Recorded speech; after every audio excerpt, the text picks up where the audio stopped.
I was handling business, not babysitting ambulances. In 38 years on this bench, I thought I had seen every type of arrogance money could buy.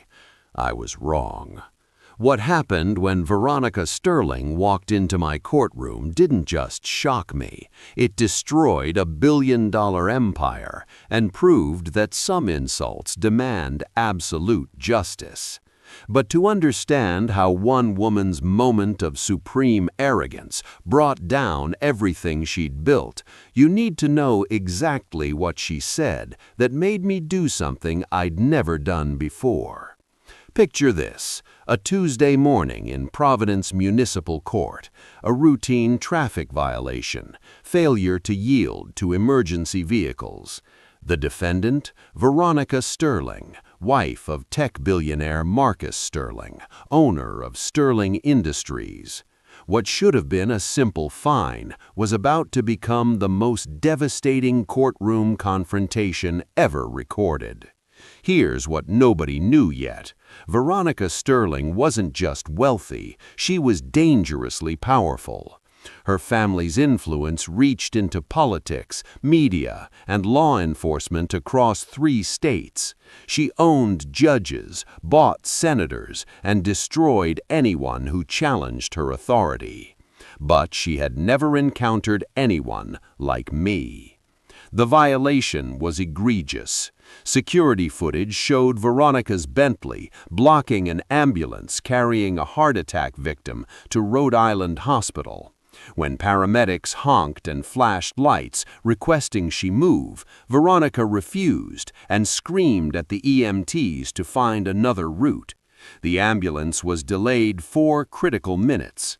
The victim, 62-year-old construction worker Michael Torres, suffered permanent heart damage because of those lost minutes. When Veronica Sterling entered my courtroom, everything about her screamed money and entitlement. The Hermes handbag, the diamond necklace catching the lights. But it wasn't the luxury that filled the room with tension, it was her attitude. She surveyed my courtroom like property she was considering purchasing, dismissed every person as beneath her notice.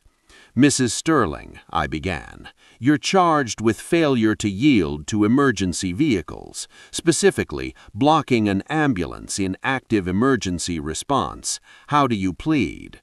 Veronica's response immediately told me this case would be unlike anything I'd experienced. She didn't stand or address the court properly. Instead, she leaned back with the casual arrogance of someone who had never been told no. "Your Honor," she said with practiced condescension, "I think there's been a misunderstanding. I wasn't blocking anything. I was conducting important business on my phone and didn't notice the commotion behind me. Surely we can resolve this quietly and efficiently." The word commotion hung in the air like a slap. She had just referred to a medical emergency, a man fighting for his life, as commotion. But Veronica Sterling was just getting started. "Mrs. Sterling, the ambulance was transporting a heart attack victim. Their sirens and lights were clearly visible. According to testimony, you not only refused to move, but verbally confronted the paramedics. Do you recall this?" Veronica's fingers drummed against her handbag, as if my questions bored her. "Your Honor, I receive hundreds of important calls daily. My husband's empire spans 14 countries and employs 40,000 people. When I'm managing global market decisions, I can't drop everything because some government vehicle wants me to move." The silence was profound. Veronica Sterling had just declared her business calls more important than someone's life.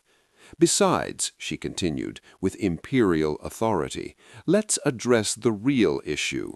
I run a foundation that's donated $20 million to Rhode Island hospitals. My family's taxes fund half this city's emergency services.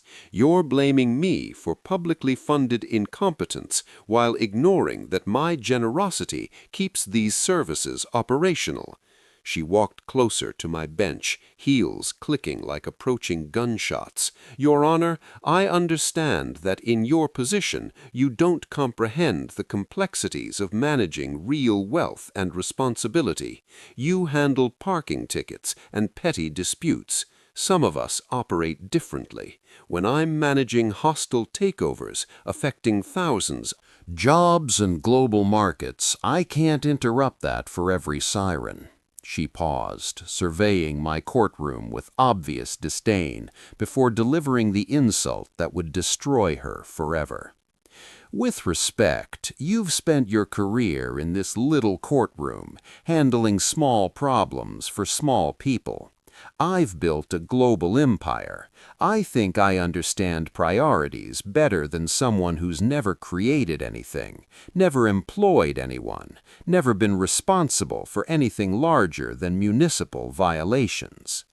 The absolute stillness that followed was the kind that precedes an earthquake. Veronica Sterling had just declared my life's work meaningless, my service irrelevant, my dedication worthless. But she wasn't finished. In a display of arrogance so profound it would have been admirable if it weren't so destructive, she delivered the final blow. "So yes, I blocked traffic for 4 minutes while conducting business that affects more lives than you'll see in your career. And no, I don't feel bad about it, because some people matter more than others. Some work is more important, and some of us are simply more valuable to society."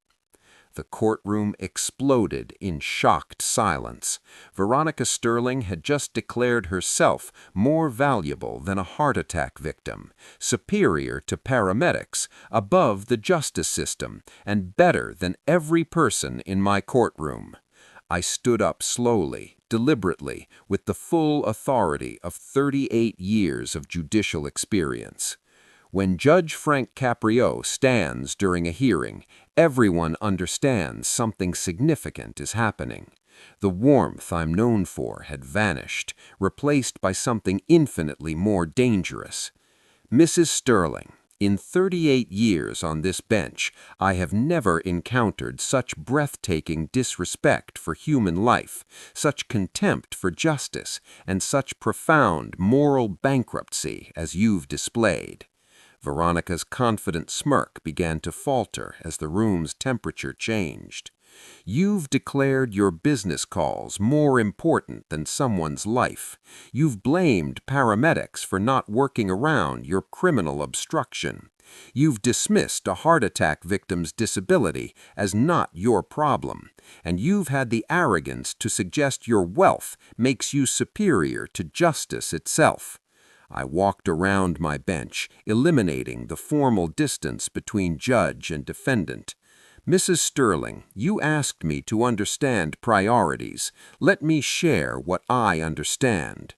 Michael Torres has spent 30 years building the homes and businesses that house your empire. The paramedic you dismissed saved thousands of lives. The emergency services you claim to fund serve everyone equally. Justice doesn't have a price tag. But more importantly, Mrs. Sterling, every person in this courtroom, this city, whose life you affected with your actions, has the same inherent worth you claim only for yourself. The construction worker fighting for his life, he matters as much as you do.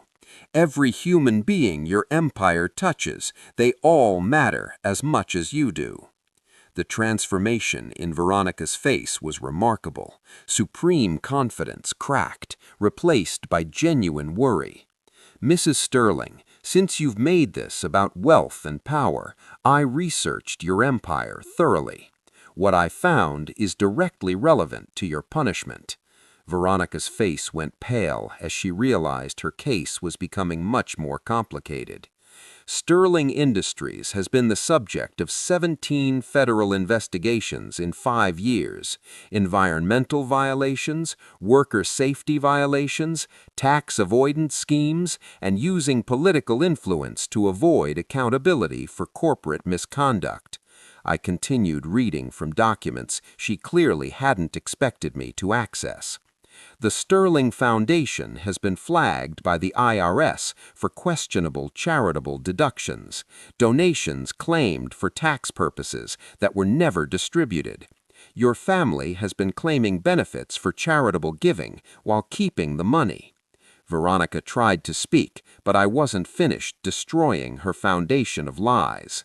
Furthermore, your personal finances show shell companies and offshore accounts hiding assets from federal taxation. The emergency services you claim to fund, you've been evading the taxes that would support them. But most relevant, 3 separate complaints have been filed against you for similar violations involving emergency vehicles. Each time your lawyers made complaints disappear through political pressure. Each time you learned wealth could buy immunity.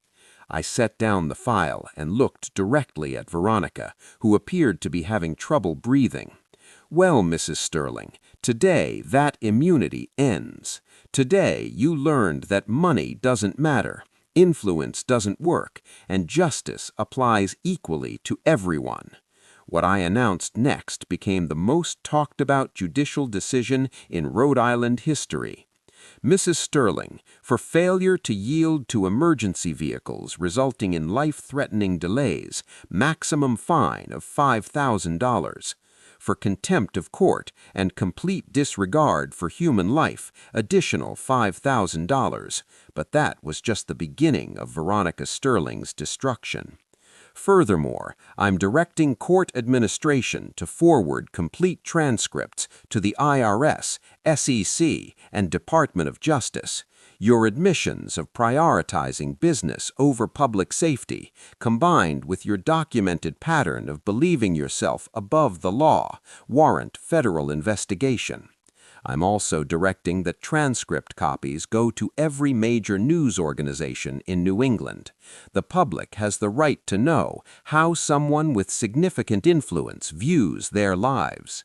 But most importantly, I'm ordering immediate forensic audit of all Sterling Foundation charitable claims for 7 years.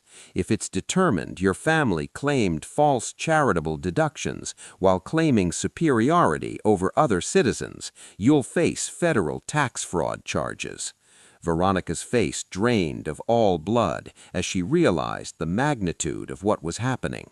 Your total fine is $10,000, due immediately. License suspended 6 months. 200 hours community service, working with emergency medical services. And, Mrs. Sterling, if you ever appear in my courtroom again, I will hold you in criminal contempt and recommend maximum penalties. The gavel came down with finality, but Veronica Sterling's destruction was just beginning. Within hours, video of her meltdown went viral.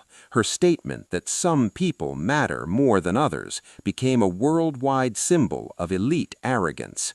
Headlines read, Billionaire's wife values business calls over heart attack victim, and Sterling empire built on contempt for working people. The federal investigations I triggered were devastating.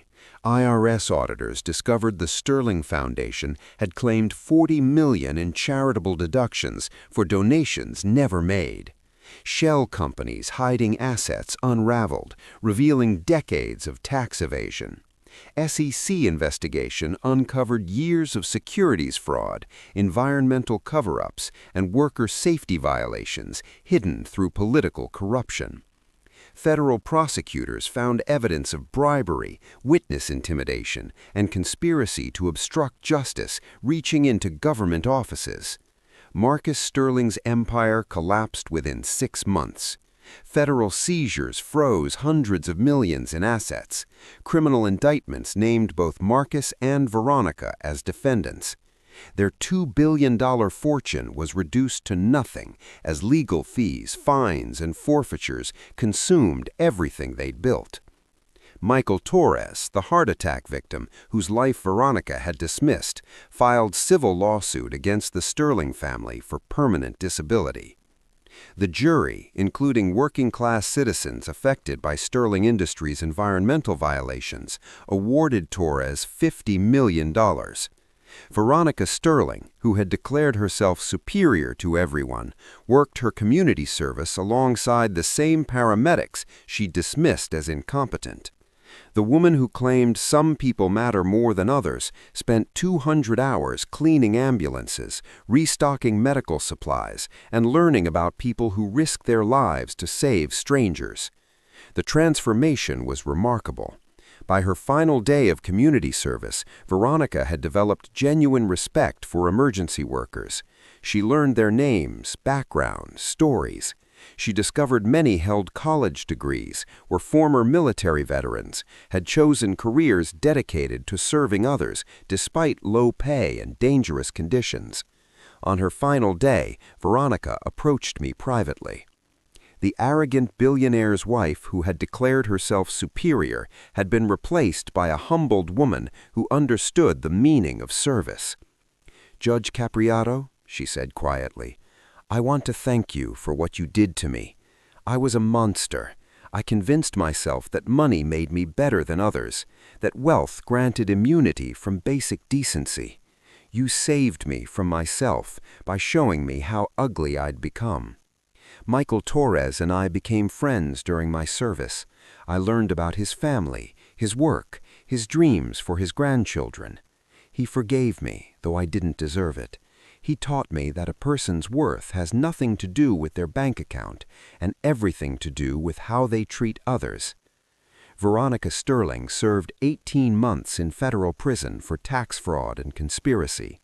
When released, she used remaining family assets to create a legitimate charitable foundation supporting emergency medical services and helping working families afford emergency care. The Sterling empire, built on arrogance and maintained through corruption, was gone forever. But Veronica built something more valuable, a life dedicated to serving others, making amends for past cruelty, and ensuring no family would struggle to afford emergency care because someone decided business calls were more important than human life. Years later, when people ask me about my most satisfying case, I tell them about Veronica Sterling, not because I enjoyed destroying a billionaire's empire, but because I witnessed the transformation of a human being who had lost her way and found purpose through accountability, service, and genuine understanding of what it means to treat every person with dignity. Justice isn't just punishment, it's ensuring actions have consequences, that accountability leads to growth, and that even the most powerful must answer for choices that harm others. Veronica Sterling learned that lesson completely. In learning it, she became proof that wealth without compassion is worthless, that power without responsibility is dangerous, and that true worth comes not from what you can buy, but how you treat people who can't fight back. That's the legacy of real justice. That's why courtrooms exist, and that's why every person, regardless of wealth, must answer for their actions when they harm others, because we all matter equally. And justice makes sure everyone remembers that truth.